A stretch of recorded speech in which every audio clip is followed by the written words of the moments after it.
Assalamu alaikum wa rahmatullahi ta'ala wa barakatuhu. Barkanmu da sake kasancewa a cikin sabon wannan bidiyon namu.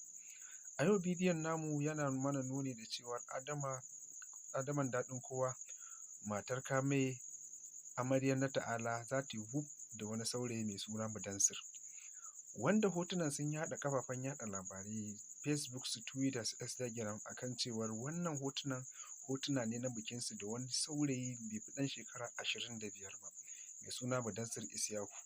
Mudansir Isyaku an haife shi a garin Kano, unguwar 'Yan Lemo. Wannan matashi dai dudu shekararsa 22, zai auri 'yar shekara 60 da wani abu. Amma auren ya janyo cece-kuce a Kannywood sakamakon Adaman Kame wasu suna nuna cewar ta je ta samu daidai ita, sai ta samu wani ƙaramin yaro matashi mai jini a jika. Ga shi dai hotunan suna ta yaɗa kafafen yaɗa labarai su Twitter, su Facebook. Ba mu yi ƙasa a gwiwa muka kawo muku labarin Adama za ta yi wuf da wani saurayi mai suna Mudansir Isyaku. Kyakkyawan saurayi ne zankaɗeɗe, ga kuma amaryarsa Adaman Kame, wacce ta fito a shirin daɗin kowa matar Kame, har suka samu matsala auren ya mutu.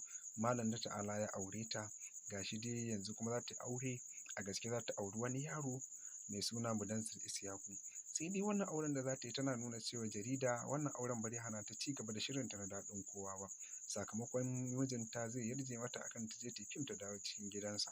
Sai dai yaron mutane suna ta ƙalubalanta sai je ya nemi yarinya daidai shi, sai mutane kuma suke comment akan cewar ai Annabi ma ya auri wacce ta girme shi a haife, to shi ma ya yi koyi da Annabi ne, zai auri Adaman Kame a matsayin ta girme shi kuma zai zauna da ita matarsa.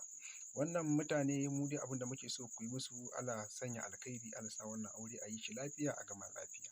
Kuna tare da Hantsi TV wacce take kawo muku labarai na yau da kullum a koda yaushe. Ku rage ku mana subscribing ɗin channel ɗinmu domin kuna samun daɗaɗɗen shirye-shiryenmu na kan YouTube channel.